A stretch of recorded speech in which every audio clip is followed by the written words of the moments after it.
Luride gedhok sampun katur kunjuk dumateng panjenengan. Wabil khusus dumateng risan wisatawan saking paguyuban seni budaya rasa budaya nggih. Wiwit saking menika kunjuk ingkang sampun pikantuk sampun monggo mangke enggal jumeneng sajaipun pamburutan sampun dir kalian Kadang Surya Laras. Sumangga Surya Laras gending kunjuk dumateng para wisatawan wekdal dalu menika.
Dasar agung sumbere janji saged pandang gawe anggarap sawae ora sepuwe bakal ngunduh hasil bumi nyata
supaya nyadaki kowe Dang-dangi setunan wong kuwi ngeyer lan nganti lali tekan ngendi lho sida mudhun mangko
supaya nyadaki kowe Dang-dangi setunan wong kuwi ngeyer lan nganti lali tekan ngendi lho sida mudhun mangko numpak taksi bang aja esuk-esukan ya mas lan lagi kesel rapingin singgal-singgalan lakae apane sing akeh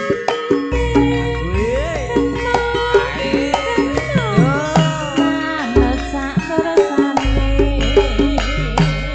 Mbak Yune wong padha lungguhe aku pilih kene supaya nyadaki kowe Dang-dangi setunan wong kuwi ngeyer lan nganti lali tekan ngendi lho sida mudhun mangko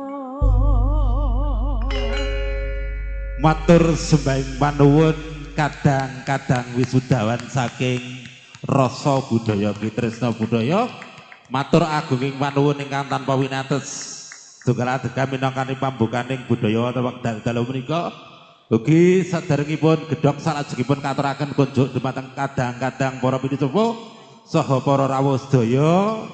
Seminta malih kinaturan wilujeng dalu para kadang grup-grup pandemen utawi pametri budaya. Tartamtu boten katalupen kadang-kadang tamu undangan ingkang sampun kepareng rawuh wonten ari kalodhangan dalu punika. Boten langkung mijil saking leladan Pule Trenggalek wilujeng dalu dulur-dulur saking Kecamatan Pule.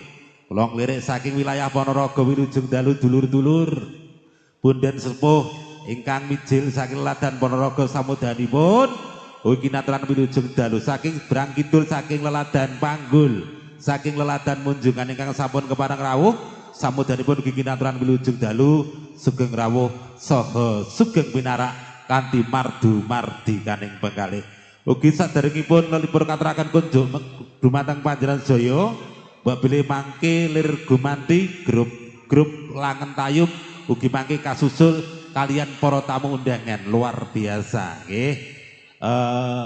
Rasa budaya untuk Mas Gandhi. Mungkin malam hari ini adalah gebrakan termewah di Kecamatan Pule. Satu-satunya ngaten nggih Pak. Nggih. Sawanten ugi pepilih mangke anggenipun kadang pramugari ngaturaken sampur pakurmatan kirang nuju prana penggalih panjenengan. Kula ingkang kajibah nyuwun lumut resis samudra pangamsami awit iki ketarane teko Kecamatan Pule Pak Eko iki. Piantun iki ingkang sampun kepareng rawuh. Nggih, samudanipun kinaturan wilujeng dalu sugeng rawuh samudanipun nggih. Kunjuk dumateng saking para pinenggah kakung Suna Putri monggo salah setunggal kadang pramugari saking dalem mriki panjenenganipun Bapak Lamidi utawi Bapak Radi salah satu persiapan gedhog kunjuk dumateng para pilih sepuh gi para tamu undangan ingkang kaundangan dalu menika gi sampun kepareng rawuh. Yo Mas siap nih lasare. Ki pramugarine awor sampean kabeh iki. Ugi semantugi dumateng para kadang ingkang kepareng derek nyuwun pamit ingkang sampun paring doa restu atas hajat saking panjenenganipun Bapak Suroso Getrah Garwa samudanipun kinaturan sugeng tindak mugi tansah rahayu widodo ingkang sami pinanggih. Mugi tanpa mboten katalupen dalu punika ingkang atemben jabat asta kalian keluarga agung panjenenganipun Bapak Suroso ingkang atemben rawuh Bapak Ibu samudanipun kinaturan wilujeng dalu sugeng rawuh saha sugeng pinanggihipun dalu punika kula sakadang saking Surya Laras mijil saking Kademangan saka kidul Kecamatan Puli Kabupaten Trenggalek ingkang yuktosipun dalu punika taksih sinengkuyung kalian ungelipun audio sound system saking Gana Pro Audio mijil saking Leladan Dongkogi juru dokumentasi saking HR Pro Media ingkang mijil saking Leladan Karanganyar Pulir Gandun nggih hangeti wekdal tansah dalu gedhog ingkang salajengipun kunjuk dumateng sagyung para pilih sepuh para sesepuh gikunjuk dumateng para tamu undangan ingkang kalundangan dalu menika sampun kepareng rawuh. Nuwun kala nuwun Surya Laras.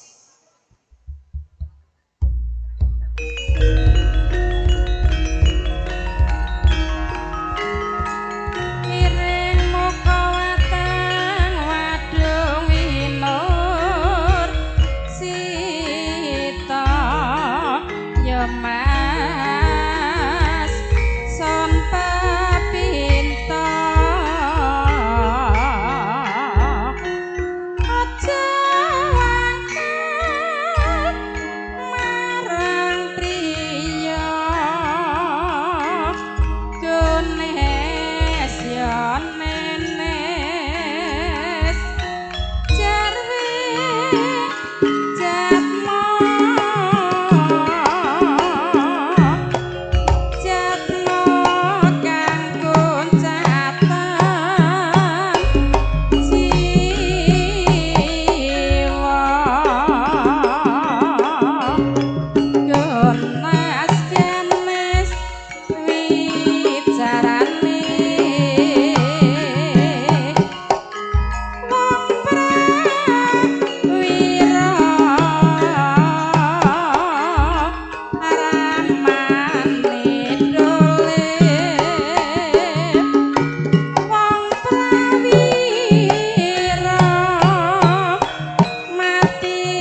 Nurije kunjuk dumateng sagyong para pilekah kakung Suna Putri mligi dumateng para kadang kirang sing katemben rawuh wonten ari kalidangan dalu menika ugi kunjuk dumateng bapak-bapak saking jajaran Polsek Pule utawi bapak pengaman ingkang dalu menika sampun kuwaran rawuh kinaturan wilujeng dalu sugeng rawuh ugi sugeng pinarak kanthi mardu-mardi kaning penggalih tosipun kula sakadang saking Surya Laras Saos wigatos Gusti Dawa tinimbalan dening keluarga Agung panjenenganipun Bapak Surasa Gotrah garwa putra ngiras patos hangesanipun apa ingkang dados hajatipun tos lipur arupi langen budaya tayub wonten kalenggahan dalu punika ngaten nggih. Ugi kunjuk dumateng kadang pramugari sing penting entek Pak Sampure sekitar 80-an ya. Nggih Pak Eko santai-santai mawon. Nggih. Nggih, santai-santai mawon. Kebiasakan nggih biasa ngeten iki nggih. Nggih. Monggo iki paling ora jam 2:30 nggih ngocek. Lah nggih. Biasane adzan subuh, Mas. Nggih, pumpung Surya Laras ora patek tanggapan niki nggih. Sendak ukur kawit jedul tek selo teko saiki kok ora ning praine ya Allah. Kula nggih gumun Mas. Ora ning Glir. Nggih, disimpen Pak, nggih damel lumrah tahun ngaji. Lah nggih. Nggih. Yo tanggapan gancu. Tanggapan dangir. Lah nggih. Beda karo tukange ngendang hobine ming mancing tok iki. Nah. Bakul peti ketarane ra patek jalan akeh tanggapan usah. Nah, lah nggih. Guyone iki mawon baik kok ngaten nggih. Nggih, Mas. Pripun Pak Radi sampuripun sampun dereng ya Allah ya Tuhan. Nggo sing akeh, Bro. Lah nggo loro diterne nggih. Nggih nuwun duka ingkang kathah dulur-dulur grup sedaya iki mawon lir gumanti ngaten nggih. Mangke sabar niki bebaripun ajan niki grup Tayub, mangke sabaripun kadang tamu undangan ingkang sampun keparang rawuh ngaten nggih. Nggih biasane nek gebyakan ya teko jam 3 mangke insyaallah mangke biasane tapi lek Surya Laras jam 12 lho Pak. Nggih pripun niki alasane pripun? Nggih biasane jam 12 Nggih. malah rada ngenyang Mas. Nggih, Nek berhubung niki mau wonten ngene rombongan piyambak ya natat subuh. Ning ya pantes sing ngaten mawon to ya. Nggih. Nggih maksudnya ngoten nggih siap Pak Surasa wis guyu. Wis manut bol pira-pira kono nggih. Lemah lempunge Mas. Nggih lek ora ya kenemenen ya nggih. Ya biasane Tayub jam 09.00 jam itu munggah panggung kok. Benjing jam 09.00 bidal malih. Sesuk jam 12 Pak nggih. Nggih. Nggih, terus saya mbok pilih niki sampun-sampun dipun aturaken niki Tayub kunjuk dumateng panjenengan sami. Surya Laras Dana Audio.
Masuk yo. Tembake pun gak aturaken. Sumangga Kang Mas.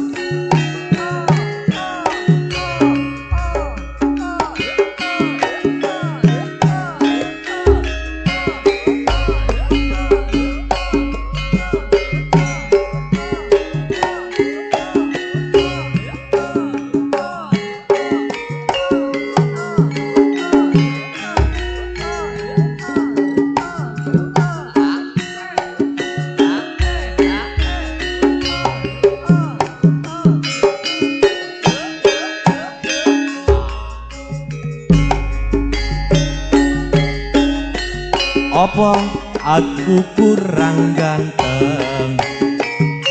Apa aku iki kurang sayang? Katone tresnaku ngambang, katone atiku bimbang. Sing tak jaluk mung ngertine yen tresnaku cuma karo kowe, ora ana liyane ning atiku mung ana kowe. Sawangen kae sawangen lintang ra kira ninggalno bumine. Sawangen kae sawangen ninggalno bumine. Kaya gati kuning kowe, kaya sayang kuning kowe, selawase omong karo kowe. Kaya gati kuning kowe, kaya sayang kuning kowe, selawase yo omong karo kowe. Sawangen kae sawangen, bulan ra kira ninggalno langite. Sawangen kae sawangen, lintang ra kira ninggalno bumine. Kaya gati kuning kowe, kaya sayang kuning kowe, selawase omong karo kowe.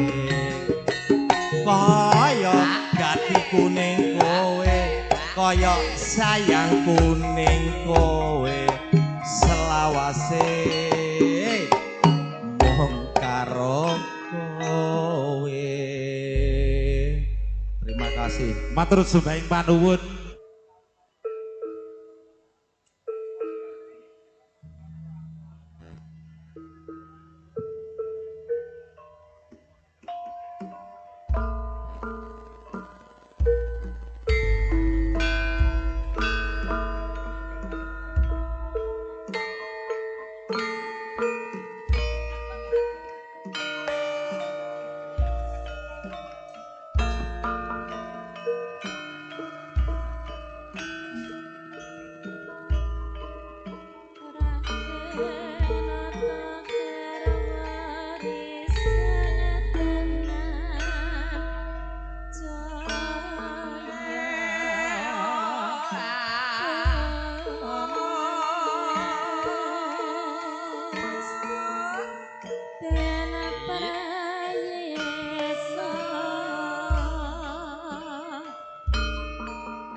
jroning atiku nalika sliramu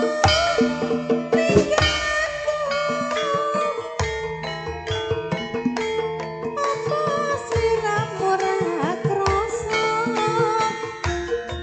aku kudu sambat karo sapa aja lali pawelingku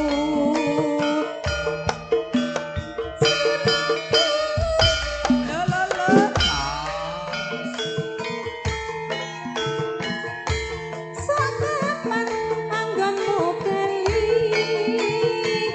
bisa kumpul kaya do ing nguni Jalanan, jalane jalan. Sing numpak, sing numpak, sing numpak cara bae. tahun ana wendana tak enteni ning pucuking tresno Ayo, mongko bebasane wong katon sliramu wae tak suwen kenangan wengi uga ana